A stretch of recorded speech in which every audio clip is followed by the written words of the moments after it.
개항은 우리나라 중요한 의미가 있습니다. 물론 그때 1876년도 소위 운요 사건을 계기로 해서 일본에 의해서 강압적으로 개항하게 되지만 이 한국 근대사 중요한 시작이 되죠. 개항한 다음에 이때부터 일본이 점차적으로 우리나라를 침략해 오기 시작합니다. 1882년에는 우리 알다시피 이모군란을 계기로 해서 일본 군인이 우리나라를 주둔하기 시작했죠. 일본 군인이 우리나라를 주둔하기 시작했죠. 그러다 1894년 5년에 청일전쟁이 일어납니다. 청일전쟁이 되면 전쟁터는 우리나라 아니었습니까? 그 당시 청일전쟁을 통해서 일본이 청나라 세력을 물리쳤죠. 그 다음 1904년 5년에는 노일전쟁이 일어납니다. 청나라 세력을 물리치고 이제 노일전쟁을 통해서 러시아 세력을 물리쳤죠. 청일전쟁 당시만 하더라도 1894년 5년 했잖아요. 우리가 그때 청나라가 전쟁 이길 줄 생각했지 일본이 이길 줄 상상도 못했습니다. 우리가 과거부터 청나라에 대한 일종의 그 존경심, 모하 사상이 있었기 때문에 청나라 이길 줄 생각했지 일본이 이길 줄 상상 못한 거죠. 그래서 개전 8개월도 못해서 압록강 전투에서 일본 해군에 의해서 청나라를 패배하지 않습니까? 그래서 청나라가 승리할 줄 알았는데 일본이 승리하게 되는 우리 큰 충격을 받습니다. 어떻게 해서 일본이 승리하게 됐을까요? 좋아해서 그렇게 생각할 수 있겠죠. 왜 일본이 승리하게 됐을까? 알고 보니까 일본이 먼저 개항하고 서양 문물을 받아들이기 때문에 서양 문물을 받아들이고 새로운 기술을 개발하니까 재래식 무기를 쓰는 중국이 이길 수 없었던 거죠. 어떻든 청나라 세력을 물리치고 그다음에 노일 전쟁을 통해 러시아 세력을 물리치고 나니까 한국에 대한 독점적 권력을 행사할 수 있게 된 거 아닙니까? 그러니까 1905년에 을사조약을 체결하고 1907년에는 이준 열사의 해외 밀사 사건을 그걸 핑계 삼아서 고종을 퇴위시키고 국방력을 마비시키고 외교권을 강탈하고 점차적으로 이런 과정을 거쳐가다가 1910년에 한일 합방이라는 이름으로 우리나라 병탄하게 된 거 아닙니까? 그러니까 따지고 보면 1876년 이래로 점진적으로 한국을 침략해 오다가 1910년은 우리나라 식민 지배를 하게 된 것입니다.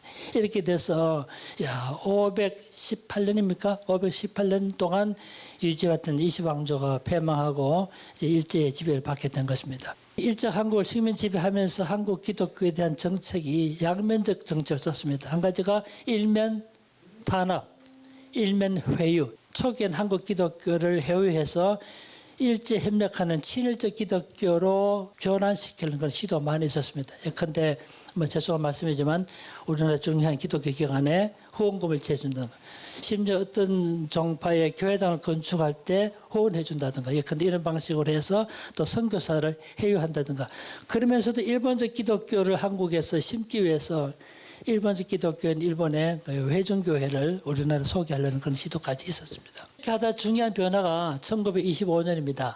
1910년에 한일 합방을 했고 그 다음에 1925년에 조선 신궁을 우리나라에 건축하게 됩니다. 조선 일본의 신사 제도라는 격이 있습니다. 신궁이 있고 신사가 있고 그 다음에 적은 도시의 신사는 사당 사자인데 신사가 있고 그다음 가정집에도 신도 의식을 행할 수 있는 가미나다 그래서 가정집에도 적은 종교 시설물을 설치할 수 있는 이런 격이 있는데 일본의 신사제도 총본산이 이세 신궁이라면 우리나라 조선 신궁이 남산에 1925년에 건설됩니다. 참고로 말씀드리면 우리나라 남산에 조선 신궁이 건축될 그 당시에 주기철 목사가 평양신학교 졸업합니다. 참 흥미롭게도 주기철 목사님 편에서 볼 때 앞으로 향후 자신이 투쟁해야 할 그 투쟁의 대상이 자기 신학교 졸업한 그 해에 남산에 세워진 것이죠. 남산에 조선 신궁이 건축됐을 때 그때 많은 분들이 그 의도를 알지 못했습니다. 소수의 사람이 아마도 저것이 앞으로 한국에서 신사참배 강연이 시작이 되지 않겠는가 판단했던 거죠. 그중에 한 사람이 주기철 목사였습니다. 1935년에 제일 처음에 기독교 학교에 강요됐는데 신사참배가 강요됐다는 말은 무슨 뜻이냐면 우리나라에 국내 우리 조선에서 문제도 있지만 일본에서 볼 때 1931년에 사실 일본에서 요즘 쿠데타가 일어납니다. 그래서 군국주의자들이 문민정부를 무너뜨리고 혁명을 일으켰죠. 그래서 1931년 1월 일본은 군국주의가 득세하기 시작합니다. 군국주의가 득세하면서 신사참배 강요도 필요성을 느끼게 된 거죠. 그리고 일본이 군국적인 정책이 사실은 대동아 공영권해라 그래서 말은 좋은 말이죠. 대동아 공영권해라 그래서 전쟁 정책을 통해서 이 아시아를 다 점령하겠다는 뜻 아닙니까? 근데 전쟁 정책을 효과적으로 수행하려면 국민 정책 통일이 돼야 돼요. 그래서 이것을 위해서 그들이 주장했던 것이 신사참배를 국민정신 통일 하나의 중요한 정신적 기초로 삼은 겁니다. 신사참배를 제일 처음 강요했던 것이 지역적으로 말하면 평양에서 강요하기 시작했죠. 처음엔 다 반대했습니다. 그 당시 선교사들이 운영하는 숭실학교 교장의 맥훈하고 숭이학교 등을 비롯한 교장회의를 소집해서 신사참배를 강요했고 강요해서 신사참배를 거부하면 학교를 폐쇄하게 되기 때문에 심각한 문제였습니다. 처음엔 60일간의 유효기간을 줬습니다. 그러나 결과적으로 우리 기독교 개통학교에서는 이것은 우상숭배의 죄를 범하는 것이기 때문에 신사에 참배할 수 없다. 거절합니다. 결국 맥콘 같은 사람은 교장실에서 해임되고 나중에 우리나라에 추방되지 않았습니까? 맥콘 같은 사람 정말 훌륭한 선교사였습니다만은 한국을 떠나게 됩니다. 1936년부터는 이제 교회와 기독교 기관에도 신사참배를 강요하기 시작합니다. 처음에는 다 강요에 반대했지만 신사참배를 반대한 사람들에 대한 제재와 탄압이 심해지고 체포되고 구금되고 하니까 신사참배를 하는 것은 죄라는 것을 알면서도 어쩔 수 없이 참배하는 사람이 생겨나게 됩니다. 이때 생겨났던 말이 면종복배란 말이 생겨납니다. 면종복배. 그 앞에서는 할 수 없으니까 신사참배하지만 뒤로 돌아서면 반대하는 것입니다. 나중에 좀 더 자세히 말씀드리겠지만 이렇게 신사참배가 강요됐을 때 우리나라에서 많은 반대가 일어났고 결국에 가서는 약 2,000명 정도 투옥됐습니다. 교회도 문을 닫게 되고 목사님도 체포돼 가고 2,000명이 투옥됐는데 그중에서 약 50명 정도가 감옥에서 순교했습니다. 끝까지 감옥에 마지막까지 남아있다 추록했던 사람이 정확하게 26명입니다. 1945년 해방됐잖아요. 8월 15일 해방됐는데 해방됐다 그래서 바로 경찰권이 이양된 건 아니기 때문에 8월 17일 날 밤에 평양 감옥에서 석방됐던 사람 딱 20명입니다. 왜 12시경에 추록했을까요?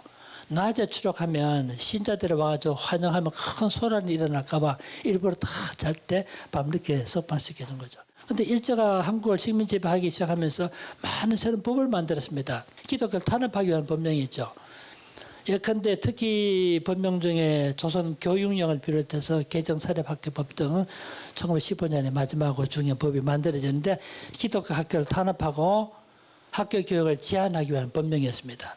일본어를 쓰게 만들고 심지어는 학교에서 커리큘럼 교과목 설정에 있어서도 총독부의 허락을 받게 만든다든가 교사의 임명권도 총독부에 있다든가 여러 가지 법령을 제정해서 한국을 탄압했던 거죠. 그런 상황에서 신사참배가 강요됐기 때문에 사실 저항한다는 일은 참 힘든 일이었습니다. 그럼에도 불구하고 신사참배를 강에 저항하는 이 그리스도인들이 있었기 때문에 그나마도 한국교회가 신앙의 정조를 지킬 수 있었습니다. 그러면 신사참배 그러는데 여러분 신사참배가 뭡니까? 젊은 세대는 잘 모르더라고요. 신사참배라는 건 신사의 입구에 가면 도리라고 있습니다. 입구인데요. 이렇게 사진 보셨죠? 도리라고 있어요. 도리. 입구에 가면 신사 참배할 때는 개인이 참배하는 경우가 있고 집단적으로 참배하는 두 가지 경우가 있습니다. 개인이 참배할 경우는 이 도리라고 앞에 가지고 세 번 박수를 칩니다. 박수를 세 번 이렇게 굽혀서 이것이 신사참배예요. 단체로 가실 경우는 지도자가 세 번 박수를 치면 단체 학생들 다 같이 머릿속에 전하는 신사참배 의식 자체는 간단한 것입니다. 그런데 이것은 결국은 신격화된 이 우상 앞에서 절하는 것이기 때문에 문제가 됐던 거죠. 신사라고 할 때는 신사라는 것은 신도 의식을 행하는 종교 시설물을 의미해요.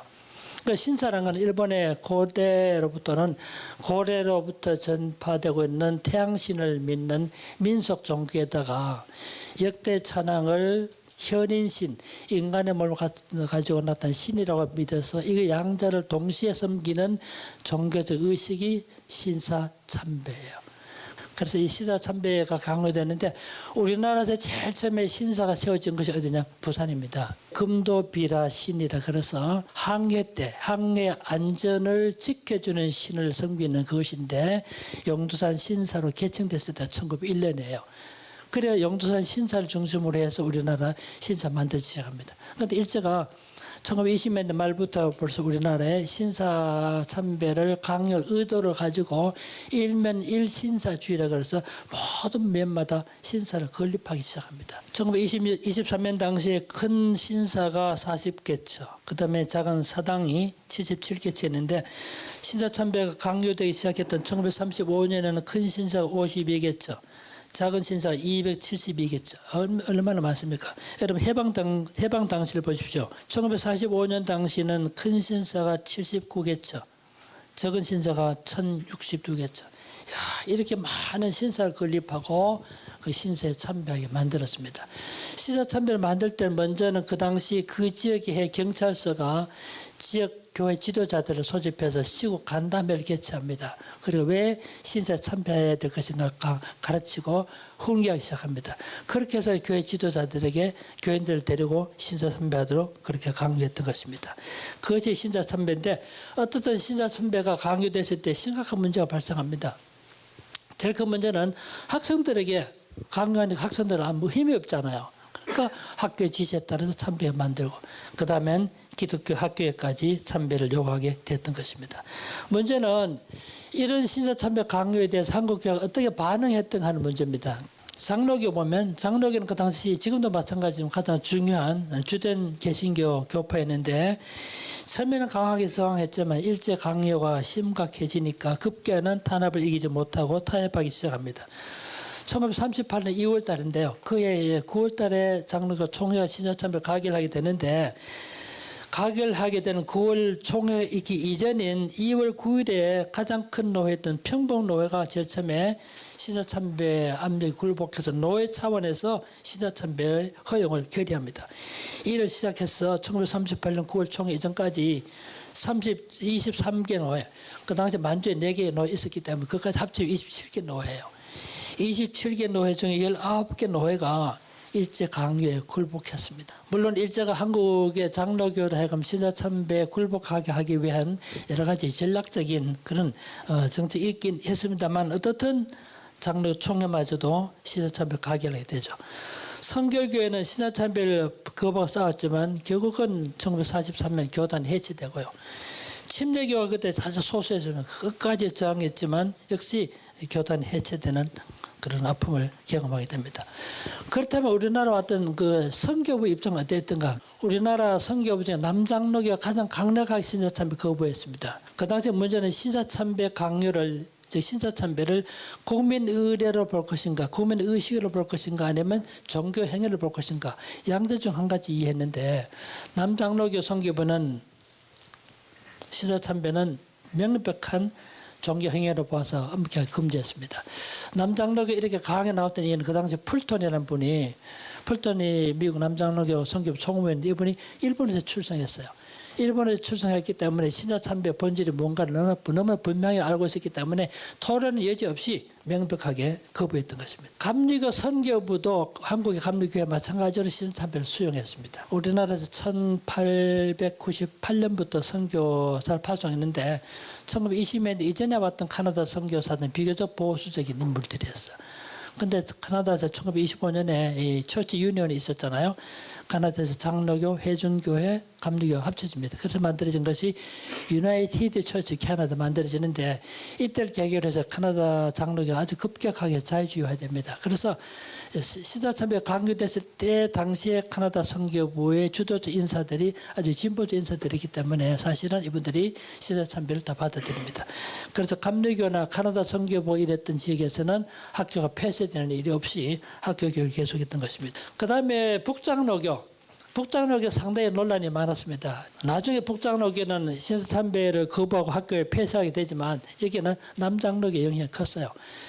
북장로교뿐만 아니고 대체적으로 우리나라 선교부 중에 학교 교육에 직접적으로 관련된 사람들은 신사참배가 최선을 못 되지만 차선책은 될 수 있다. 그래서 신사참배를 하더라도 학교 교육을 계속해야 된다는 그런 입장이었습니다. 또 상당히 논란하다가 결국에 가서 나중에 북장로교도 남장로 영향을 받아서 신사참배를 거부하고 학교 폐쇄를 결정합니다. 그래서 마지막 호주 장로교인데요. 아시겠지만 우리나라 장로교 선교부 4개 있었습니다. 아시죠? 북장로교 1884년 알렌의 내한으로부터 시작됐잖아요. 두 번째 호주 선교부인데 호주 장로교가 1889년 데이비스 내한으로 출발했고 남장로교가 1892년도 7인의 선발대라 그래서 우리 데이비스, 레이놀드 같은 일본들 오므로 시작됐잖아요. 카나다가 1898년에 한국에 선교사를 파송했는데 한국의 장로교 4개 선교부 중에 마지막 호주 장로교도 처음에는 신사참배 거부를 결정했어요. 학교 폐쇄 결정했어요. 그건 호주 본국 교회가 너무 그렇게 하지 말고 좀 맹렬한 그 방법이 없겠는가 그런 호주 선교 본국에서 그런 지도가 있었습니다. 신사에 가기는 간다. 그러나 참배는 하지 않고 우리가 충심으로 우리가 믿는 하나님께 이 나라를 위해서 기도하겠다. 그래서 참배하지 않고 묵도하겠다. 그 결정을 내렸습니다.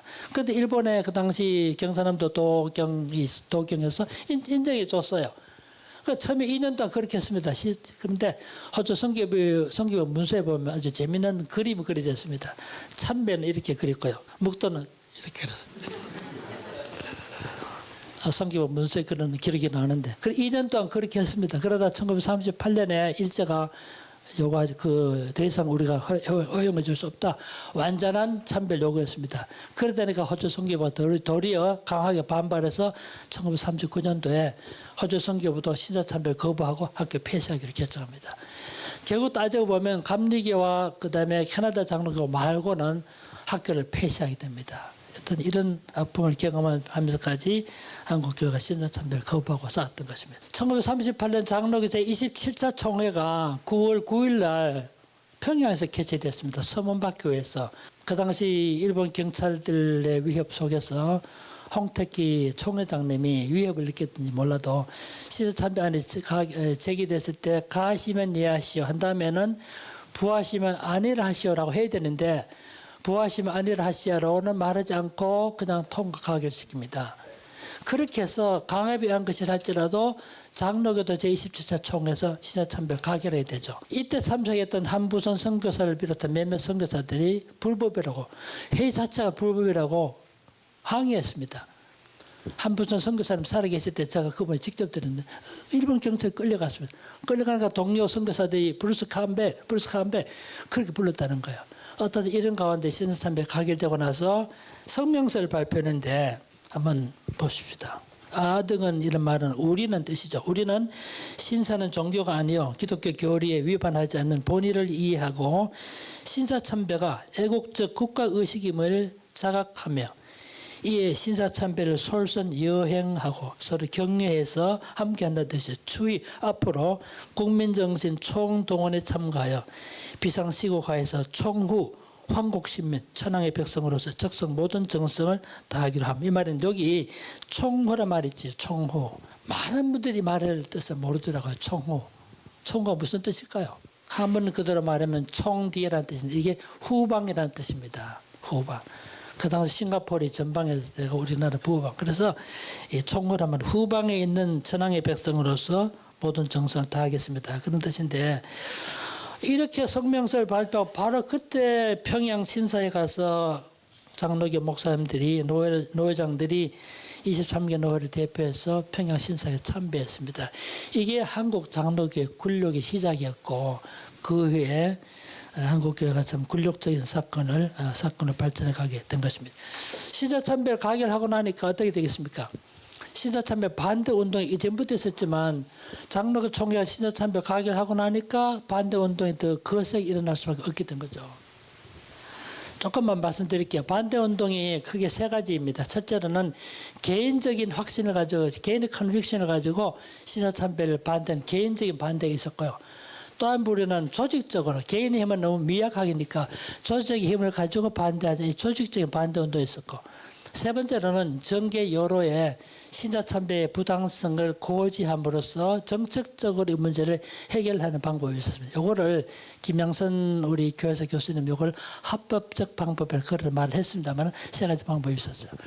그때 주기철 목사님 같은 분은 본인이 사실 오랫동안 약 7년 가까이 감옥에 갇혀 있었기 때문에 반대 운동을 전개할 수 있는 시간적 여유도 없었습니다만은 그래도 주기철 목사님 가졌던 생각은 신사참배 반대는 개인의 신념으로 싸워야지 조직의 힘을 가지고 하는 것은 바람직하지 않다는 것이 주기철 목사님 생각이었어요.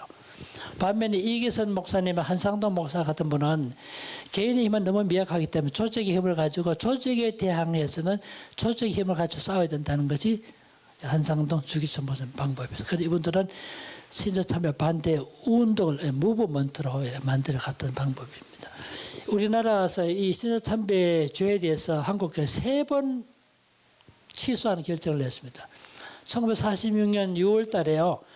남한만이라도 총회를 만들자 해서 남부총회가 1946년 6월 달에 그때 한번 취소했어요. 이듬해 47년도 두 번째 또 취소했습니다. 그 다음 1954년에 세 번째 취소했어요. 잘한 일입니까? 잘못된 일이에요.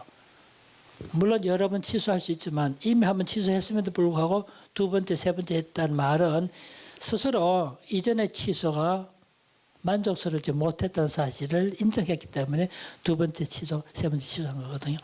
최근에 와서는 주기철 목사님을 복권한다. 그래서 노예별로 취소한 일도 있었습니다만은 그럼에도 불구하고 우리가 기억할 수 있는 것은 여러분 국가법과 세속의 법과 하나님의 법이 충돌할 때 우리가 어떻게 해야 될 것일까요? 국가의 법과 우리는 국가법에 존중하고 국가법에 순응해야 되겠죠. 로마서 13장의 가르침처럼. 그러나 국가의 법과 하나님의 법이 충돌될 때는 불가피하게 하나님의 법에 충실할 수밖에 없기 때문에 국가법에 그 법을 저항할 수밖에 없는 거죠. 그리고 우리 칼빈을 비롯한 우리 서양의 기독교 전통에서 루터파보다 이 장로교가 보다 저항권 사상이 강했습니다.